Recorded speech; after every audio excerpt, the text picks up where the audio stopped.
നമസ്കാരം and welcome back. എല്ലാവരും അടിപൊളിയായിട്ടിരിക്കുന്നു. Big Boss Malayalam season 7 live update ആണ്. ഇപ്പോൾ കുറച്ച് മുന്നേ ലൈവിൽ നടന്നിട്ടുള്ള ഒരു കാര്യം, ഒരു ടാസ്ക്, ആ ടാസ്കിൻ്റെ ബാക്കി നടന്നിട്ടുള്ള ചെറിയൊരു ഇൻസിഡൻ്റാണ് നിങ്ങളിപ്പോൾ കണ്ടിട്ടുള്ളത്. വളരെ സീരിയസ് ഇൻസിഡൻ്റാണ്. സീരിയസ്ലി എനിക്ക് തോന്നുന്നു ഫിസിക്കൽ അസോൾട്ട് വരെ എത്തുന്ന രീതിയിലാണ്. കാരണം നമ്മൾ കഴിഞ്ഞ സീസണിൽ നമ്മൾ കണ്ടതാണ് സിജോൻ റോക്കി തമ്മിലുള്ള പ്രശ്നം. ഇപ്രാവശ്യം അപ്പാനിയും അക്ബറും കൂടി ഓൾമോസ്റ്റ് അനീഷിനെ അടിച്ചില്ല എന്നേ ഉള്ളൂ.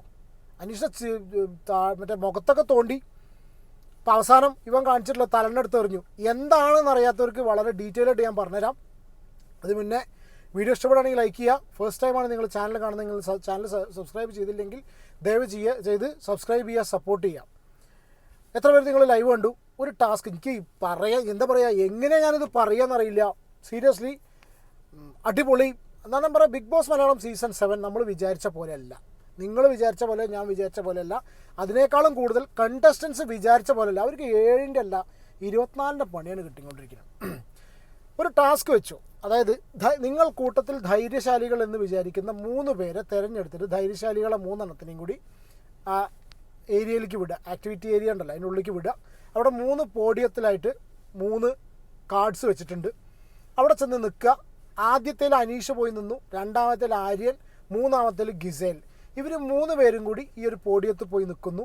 ബിഗ് ബോസ് പറയുന്നു ഓരോരുത്തരോടായിട്ട് അതിൻ്റെ മുന്നിൽ വെച്ചിട്ടുള്ള കാർഡ് എടുത്ത് വായിക്കാൻ. അങ്ങനെ ഈ കാർഡ് ഫസ്റ്റ് അനീഷ് ഈ കാർഡ് എടുത്ത് നോക്കുന്നു. അനീഷ് കാർഡ് നോക്കിയ സമയത്ത് തന്നെ അതിൽ കിട്ടുന്നത് ഫസ്റ്റ് തന്നെ ഈ സീസൺ കഴിയുന്നത് വരെ മിണ്ടാതിരിക്കാൻ പാടില്ല. അതായത് അനീഷിൻ്റെ ഏറ്റവും വലിയ ആയുധമായിട്ടുള്ള സംസാരം ഈ സീസൺ അവസാനം വരെ അവൻ മിണ്ടാതിരിക്കണം എന്നുള്ള ഒറ്റ കാര്യം പറഞ്ഞു. ഞാൻ ആദ്യം ഒരുപാട് ചിരിച്ചു. കാരണം ഇവൻ എന്ത് പണിയാണ് ചോറ് അനീഷ് ഒറ്റയടിക്ക് മിണ്ടാട്ടം നിർത്തി. സൈലൻ്റായി ഇവൻ സംസാരിക്കുന്നില്ല. അപ്പോൾ ബിഗ് ബോസ് അനൗൺസ് ചെയ്യേണ്ട ടാസ്ക് തുടങ്ങിയിട്ടില്ല എന്ന്. അപ്പോൾ ആര്യൻ അവിടെ നിന്ന് ചിരിക്കുക. Aryan he is A loser. Aryan എന്ന് പറഞ്ഞാൽ ഒരു തോൽവിയാണ്, ഒരു ഭൂലോക തോൽവിയാണ്. അനീഷിനെ പോലെ ഒരു പ്ലെയറോട് മുട്ടാനുള്ള യാതൊരു വസ്തുവും ഒരു ക്വാളിറ്റി ഇല്ല അവനിന്ന് കറക്റ്റായിട്ട് പ്രൂവ് ചെയ്തു. ആര്യൻ ഒരു പക്ക ലൂസറാണെന്നുള്ളത്. ഇതെന്തുകൊണ്ടാണ് ഞാൻ പറയണമെന്ന് ഞാൻ പറഞ്ഞുതരാം. നിങ്ങൾക്ക് കേൾക്കുന്ന സമയത്ത് മനസ്സിലാവും. നിങ്ങളൊരു ആര്യൻ ഫാനാണെങ്കിൽ ഒരു പക്ഷേ ചിലപ്പോൾ നിങ്ങൾക്ക് ഇഷ്ടപ്പെടില്ല. നിങ്ങൾക്ക് ഇപ്പോൾ കഴിഞ്ഞ് നടന്നതും നിങ്ങൾക്ക് ഇഷ്ടപ്പെട്ടിട്ടുണ്ടായിരിക്കില്ല. നേരെ മറിച്ച് നിങ്ങളൊരു ബിഗ് ബോസിൻ്റെ ഫാനാണെങ്കിൽ, അല്ലെങ്കിൽ നിഷ്പക്ഷമാണെങ്കിലും, അതല്ല നിങ്ങൾ അനീഷിനെ സപ്പോർട്ട് ചെയ്യുന്ന വ്യക്തിയാണെങ്കിലും ഡെഫിനറ്റ്ലി നിങ്ങളത് എൻജോയ് ചെയ്തിട്ടുണ്ടാവും. അപ്പോൾ അനീഷ് ഫാൻസ് നിങ്ങളുടെ അഭിപ്രായം കമൻറ്റ് ചെയ്യുക. കാരണം എന്താ വെച്ചാൽ ഇതിൽ ആരെ ഭാഗത്താണ് ശരി എന്നുള്ള പറഞ്ഞത് ലൈവ് കണ്ടവർക്ക് വളരെ ക്ലിയർ ആയിട്ട് മനസ്സിലാവും. അതായത് ഇങ്ങനെ 3 എണ്ണം വെച്ചു. ഫസ്റ്റ് അനീഷ് എടുത്തു. അനീഷ് ഈ കാർഡ് എടുത്ത് കഴിഞ്ഞ ഉടനെ തന്നെ അനീഷ് മിണ്ടാതെയായി. അനീഷ് പിന്നെ സംസാരിച്ചില്ല. അപ്പോൾ ആരെയും കടന്ന് ചിരിക്കുക, എല്ലാവരും ചിരിക്കുക, ഞാനൊക്കെ ചിരിച്ചു. കാരണം എന്താ വെച്ചാൽ മിണ്ടരുതെന്ന് പറഞ്ഞോടുകൂടി ഇവൻ മിണ്ടാണ്ടേ ആവുകയാണ്. കാരണം അവൻ്റെ മെയിൻ ആയുധമാണ്, അനീഷിൻ്റെ മെയിൻ ആയുധമാണ് സംസാരം. അത് അവൻ ഒറ്റയടിക്ക് ബിഗ് ബോസ് ഇത് വായിച്ചോട് കൂടി നിർത്തുകയാണ്. പക്ഷെ ബിഗ് ബോസ് അപ്പോഴും പറയാണ് അനീഷ് ടാസ്ക് തുടങ്ങിയിട്ടില്ല. ബിഗ് ബോസ് റിപ്പീറ്റ് ചെയ്തു അനീഷ് ടാസ്ക് തുടങ്ങിയിട്ടില്ല. അപ്പോൾ ഇപ്പം ആര്യം പറഞ്ഞു അവൻ എന്താ വെച്ചാൽ കാണിക്കട്ടെ എന്നും പറഞ്ഞിട്ട് ഇവനെ കളിയാക്കി. ആര്യം കുറേ നേരമായിട്ട് ഇവനെ കളിയാക്കി വെച്ചു. കാരണം വെച്ചാൽ അനീഷിൻ്റെ മെയിൻ ആയുധം സംസാരമാണ്. അത് സംസാരിക്കാൻ പറ്റില്ലല്ലോ. അടുത്ത കാർഡ് ആര്യൻ വായിക്കുന്നു. ആര്യൻ കാർഡ് എടുത്ത് നോക്കുന്ന സമയത്ത് ജ്യൂസ് കുടിക്കുക, അടുത്ത ടാസ്ക്. അപ്പോൾ ആര്യം ഭയങ്കര ഹാപ്പിയായി. വെറും ജ്യൂസ് കുടിക്കുക മാത്രമേ ഉള്ളൂ, ജ്യൂസ് കുടിക്കുക, ഇത് മാത്രമേ ഉള്ളൂ.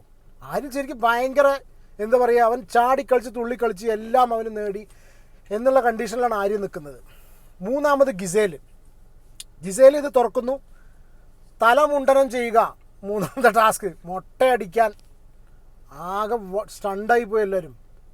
ഒറ്റയടിക്കതായി. എന്നിട്ട് ബിഗ് ബോസ്, ഇതാണ് അടുത്ത പണിയാണ് 7ൻ്റെ പണി. ബിഗ് ബോസ് എടുത്ത വഴിക്ക് പറയുന്നു. അപ്പോൾ ഇപ്പോഴത്തെ കണ്ടീഷനിൽ ഏറ്റവും കൂടുതൽ ലൂസറായി നിൽക്കുന്നത് അനീഷാണല്ലോ അല്ലേ? അനീഷിൻ്റെ മെയിൻ ആയുധമായിട്ടുള്ള സംസാരം. ഇനി സീസൺ കഴിഞ്ഞവരെ മുണ്ടാൻ പാടില്ല. പിന്നെ എന്താ അവൻ്റെ കയ്യിലുള്ളത്? അവൻ മുണ്ടാകാൻ നടക്കുന്നതിന്. അപ്പോഴാണ് അടുത്ത ട്വിസ്റ്റ് ബിഗ് ബോസിൻ്റെ വക വരുന്നത്. നിങ്ങൾ 3 പേരും കൂടി ചർച്ച ചെയ്ത് തീരുമാനിക്കണം. എങ്ങനെയുണ്ട്? 3 പേരും കൂടി ചർച്ച ചെയ്ത് തീരുമാനിക്കണം നിങ്ങൾ ഏതെടുക്കണം എന്നുള്ളത്. അനീഷ് സംസാരം നിർത്തിയില്ലേ? അനീഷ് മുണ്ടണില്ല. അനീഷ് ഓൾറെഡി മുണ്ടണില്ല. എന്നാൽ ബിഗ് ബോസോ അനീഷ് നിങ്ങൾ സംസാരിക്കേണ്ടതാണെന്ന് ആദ്യം പറഞ്ഞു എന്നല്ലാണ്ട് പിന്നീട് ബിഗ് ബോസ് ഇത് പറയുന്നില്ല. ബിഗ് ബോസ് പിന്നെ ഒന്നും മുണ്ടുന്നില്ല. ഇവർ തമ്മിൽ ഭയങ്കര അടി. ആര്യനാണെങ്കിൽ എന്തൊക്കെ കാർഡ് ഇറക്കാൻ പറ്റുമോ ഈ കണ്ട സാധനം മുഴുവൻ ഇറക്കി. സത്യം പറഞ്ഞാൽ ആര്യൻ എന്ന് പറഞ്ഞാൽ ഭൂലോക പൊട്ടൻ. പൊട്ടൻ ലോക പൊട്ടൻ. ഇതാണ് എൻ്റെ അഭിപ്രായം. നിങ്ങളെ അഭിപ്രായം കമൻറ്റ് ചെയ്യും. ഫാൻ അല്ലാത്ത രീതിയിൽ കമൻറ്റ് ചെയ്യണം. കാരണം ആര്യൻ കംപ്ലീറ്റ്ലി എക്സ്പോസ്ഡായി. അവനൊരു തോൽവിയാണെന്നുള്ള കാര്യം അവൻ എക്സ്പോസ്ഡായി. എന്തുകൊണ്ടാണ് അവൻ തോൽവി പറയാൻ കാരണം എന്തറിയോ? അനീഷ് ഈ മൊട്ടടിക്കേണ്ട കേസ് ഉണ്ടല്ലോ, ഇവൻ എന്ത് പണി കാണിച്ചു? അപ്പോൾ ആര്യൻ എന്താ അവിടെ വേണ്ടത് അറിയാം? ഇവൻ എങ്ങനെയും സംസാരിക്കണം, എന്നിട്ട് ജിസേലിന് ജ്യൂസ് കൊടുക്കണം, ആര്യൻ മുണ്ടാതെ നടക്കാം, എന്നിട്ട് അനീഷിനെ കൊണ്ട് മൊട്ടടിപ്പിക്കണം. ഇതാണ് ആര്യൻ്റെ പ്ലാന്. അതായത് അവൻ ജ്യൂസ് ജിസേലിന് കൊടുക്കാൻ തയ്യാറാണ്. പക്ഷേ ഞാൻ വിചാരിച്ചിരുന്ന അവൻ ജ്യൂസ് ജിസേലിന് കൊടുത്തിട്ട് അവൻ മൊട്ടടിക്കും. അങ്ങനെയാണെങ്കിൽ അവൻ ഹീറോ ആയില്ലേ? ജിസേലിന് വേണ്ടി സാക്രിഫൈസ് ചെയ്തു. ഇവർക്ക് 1000 പോയിൻറ്റും കിട്ടും. ഈ 1000 പോയിൻറ്റ്സിന് വേണ്ടി ഇവൻ ചെയ്യുന്നുള്ള കണ്ടീഷനല്ലേ? പക്ഷെ ചെയ്തില്ല. ഇവർ തമ്മിൽ അങ്ങോട്ടും ഇങ്ങോട്ടും വർത്താനായി അനാവശ്യം. നിങ്ങൾ ലൈവ് എന്ന് എത്രത്തോളം ഒന്ന് കാണിക്കുന്നവരല്ലേ? ലൈവ് കണ്ടാൽ നിങ്ങൾക്ക് മനസ്സിലാവും. കാരണം എന്താ വെച്ചാൽ ഒരു പെൺകുട്ടീനെ മൊട്ടടിക്കാൻ പറ്റുമോ എന്നൊക്കെ ചോദിച്ചിട്ട് എന്ത് ജാതി ഡയലോഗ് അറിയോ? അതായത് അനീഷ് എക്സ്പോസ് എന്നുള്ള കണ്ടീഷനിലാണ് ആര്യൻ പറയുന്നത്. പക്ഷേ ശരിക്കും ഇന്ന് അവിടെ എക്സ്പോസ്ഡ് ആയത് ആര്യനാണ്. ഇങ്ങനെ ഇവർ തമ്മിൽ അങ്ങോട്ടും എത്താത്ത രീതിയിൽ ചർച്ച വരുന്നു. അപ്പം എന്നാൽ ആര്യൻ ഈ കണ്ട ഡയലോഗ് അടിക്കേണ്ട, ഈ അനീഷിനെ കൊണ്ട് ഇതാക്കേണ്ട ആവശ്യമില്ലല്ലോ. വലിയ ഹീറോ ആണെന്ന് വെച്ചാൽ അവന് സ്വയം മൊട്ടയടിച്ചൂടെ? അവൻ മൊട്ടയടിച്ചില്ല. ശരിയാണ്, ഗെയിമാണ്. പക്ഷേ ഗെയിമാണെങ്കിൽ കളിക്കേണ്ടത് അനീഷിനോടല്ലേ? അനീഷ് അവിടെ ഞാൻ പറഞ്ഞ അനീഷ് എന്ന് പറഞ്ഞിട്ടുള്ള പ്ലെയർ സത്യം പറഞ്ഞാൽ എല്ലാവരും ചിരിച്ചെന്ന് വെച്ചാൽ ഈ പറഞ്ഞ പോലെ ഇവൻ ആദ്യം തന്നെ മുണ്ടാതെ അതിൽ ഇവനൊരു പൊട്ടനാണല്ലോ എന്നുള്ള കണ്ടീഷനിൽ. പക്ഷേ പൊട്ടനല്ലായിരുന്നു അവൻ. ഒരു രക്ഷയില്ല എന്ന് പറഞ്ഞാൽ അവൻ എന്ത് ബുദ്ധിക്ക് തോന്നിയാണെന്ന് അറിയില്ല. ഒരു പക്ഷേ ചിലപ്പോൾ ദീർഘവീക്ഷണമുള്ളതുകൊണ്ടായിരിക്കാം അവൻ മുണ്ടിയിട്ടില്ല. അവന് പിന്നെ ഒരു അക്ഷരം മുണ്ടിയില്ല. എന്നിട്ട് ബാക്കിയുള്ള മെമ്പേഴ്സിനോട് എല്ലാവരോടും വരാൻ പറഞ്ഞു. ആര്യൻ പറഞ്ഞ ഡയലോഗുകൾ കേൾക്കണം. ആര്യൻ വേറൊരു സാധനം ഇറക്കി, ഒരു റിലീജിയസ് കാർഡ് ഇറക്കി. അതായത് തല മൊട്ടടി. അവൻ ആദ്യം മൊട്ടടിക്കാൻ പറ്റില്ല കാരണം അവൻ്റെ ഗ്ലാമർ വിചാരിച്ചിട്ടാണ് പറയണത്. ഇത് കഴിഞ്ഞതിന് ശേഷം അവൻ പറയുക, ഇവൻ മറ്റേ റിലീജിയസ് കാർഡ് ഇറക്കി. ഇവൻ പറഞ്ഞു, ഞങ്ങളുടെ ഇത് പ്രകാരം ഹിന്ദു റിലീജിയനിൽ, എനിക്കറിയില്ല, ഹിന്ദു റിലീജിയനിൽ മാതാപിതാക്കൾ മരിച്ചാലേ മൊട്ടടിക്കുള്ളൂ, എൻ്റെ റിലീജിയനെ തൊട്ട് കളിക്കാൻ പറ്റില്ല എന്ന് പറഞ്ഞിട്ടൊരു റിലീജിയസ് കാർഡ് അവനോട് ഇറക്കി. അപ്പോൾ അവൻ സിനിമയിൽ അഭിനയിക്കുകയാണെന്നുണ്ടെങ്കിൽ അവൻ മൊട്ടടിക്കില്ലേ? അതുകൊണ്ടാണ് ഞാൻ ഇത്ര കാലമായിട്ട് മൊട്ടടിക്കാത്തത്. എന്നിട്ട് അതിനെ സപ്പോർട്ട് ചെയ്ത് ജിസേൽ അവൻ പഞ്ചാബിയാണ്, പഞ്ചാബികൾ അങ്ങനെയാണെന്നൊക്കെ എന്തൊക്കെ പറഞ്ഞു. ഇത് മലയാളം ബിഗ് ബോസ് അല്ലേ? അങ്ങനെ ബാക്കിയുള്ള എല്ലാവരും കൂടി ബിഗ് ബോസ് ബാക്കിയുള്ള എല്ലാവരും കൂടി ഇതിലേക്ക് വിളിച്ച സമയത്ത് അനീഷിനോട് ആരും സംസാരിക്കുന്നില്ല. കാരണം അനീഷ് മുണ്ടാതെ നിൽക്കുന്നു. അവിടെ ആര്യനായിട്ട് ഡിബേറ്റ് ചെയ്യുന്നു. ശരത്ത് പറഞ്ഞു, ആൾ മാറ്റാൻ പറ്റിച്ചാൽ ഞാൻ വന്ന് മൊട്ടയടിക്കാം. ശരത്ത് മൊട്ടയടിക്കാൻ തയ്യാറാണ്. ധൈര്യശാലി എന്ന് പറഞ്ഞിട്ട് ഈ ഒരു ഇതിൻ്റെ ഉള്ളിലേക്ക് പോയതല്ലേ, മൊട്ടയടിക്കാൻ ഞാൻ തയ്യാറാണെന്ന് പറഞ്ഞു. പക്ഷേ ഇവൻ കേൾക്കുന്നില്ല. ഒരു നിലയ്ക്കും ആര്യൻ കേൾക്കുന്നില്ല. ആര്യൻ പഠിച്ച പണി 18 നോക്കി. ഒരുമാതിരി സ്കൂൾ കുട്ടികളുമായിരുന്ന കൺവിൻസിങ്. സ്കൂൾ കുട്ടികൾ കിടന്നിട്ട് വിരകുമല്ലോ. സ്കൂൾ കുട്ടികൾ പറഞ്ഞാൽ ഇതാക്കല്ല, ഒന്നും പറയാൻ കിട്ടാതെ അങ്ങനെ കിടന്നിട്ട് എന്തൊക്കെയോ കാട്ടി. ഞാൻ പറയുന്നത് ഭയങ്കര മാസമാണെന്നുള്ള കണ്ടീഷനിൽ കിടന്ന് വിരകുക. ലൈവ് കണ്ടവർ നിങ്ങളുടെ അഭിപ്രായം കമൻറ്റ് ചെയ്യും കേട്ടോ. എന്നിട്ട് അവിടെ ചെന്നിട്ട് പിന്നെ അപ്പോൾ അനുമോള് വരെ സ്ത്രീ റെഡിയാണ്, ഞാൻ മൊട്ടടിക്കാൻ തയ്യാറാണ്. അതിന് പിന്നെ വേറെ കാര്യം പറയാം, തുണി അഴിക്കാൻ പറഞ്ഞിരുന്നെങ്കിലും സ്ത്രീ തുണി അഴിക്കാൻ പറ്റുമോ എന്നൊക്കെ ചോദിക്കാം. ഞാൻ ലൈവ് കണ്ടവർക്ക് മനസ്സിലാവും. എന്തായാലും ഇതിൻ്റെ ബാക്കിയായിട്ട് അപ്പോൾ അനീഷും ഉണ്ടാക്കുകയാണല്ലോ. അങ്ങനെ ഇവർക്ക് ടാസ്ക് കൊളായി.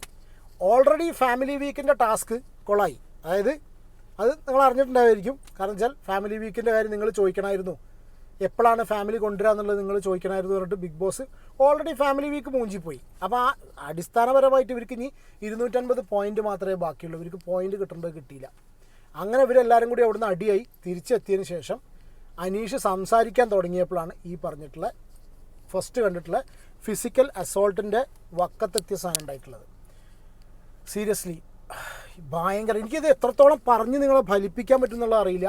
കാരണം ഇപ്രാവശ്യം ലൈവ് നിങ്ങൾ കണ്ടിട്ടില്ലെങ്കിൽ നഷ്ടമാണ്. ബിഗ് ബോസ് ലൈവിൽ ഒരു രക്ഷയില്ല. മിനിറ്റ് ബൈ മിനിറ്റ് അത്രയും അടിപൊളി സാധനം വന്നുകൊണ്ടിരിക്കുന്നത്. ഇതാണ് എൻ്റെ അഭിപ്രായം. കാരണം വെച്ചാൽ ഞാൻ അഭിപ്രായത്തോടെ ആര്യൻ അവിടെ ലൂസറായി. അവൻ മൊട്ടടിക്കാൻ തയ്യാറാവണമായിരുന്നു എന്നാണ് ഞാൻ പറയുന്നത്. അല്ലെങ്കിൽ പിന്നെ എന്തായാലും അവർക്ക് 1000 പോയിൻറ്റ്സ് കിട്ടിയില്ല. കാരണം അപ്പാനിക്ക് പറഞ്ഞിട്ടു. ഇനിയിപ്പോൾ അറിയില്ല. ഇനിയിപ്പോൾ ഇതൊക്കെ കഴിഞ്ഞതിന് ശേഷം അനീഷ് പുറത്തെത്തി സംസാരിക്കാൻ തുടങ്ങുമ്പോൾ ബാക്കിയുള്ള ടീമിൻ്റെ വക ആസ് യൂഷ്വൽ അപ്പാനി പഴയ അപ്പാനിയായി, അക്ബർ പഴയ അക്ബറായി.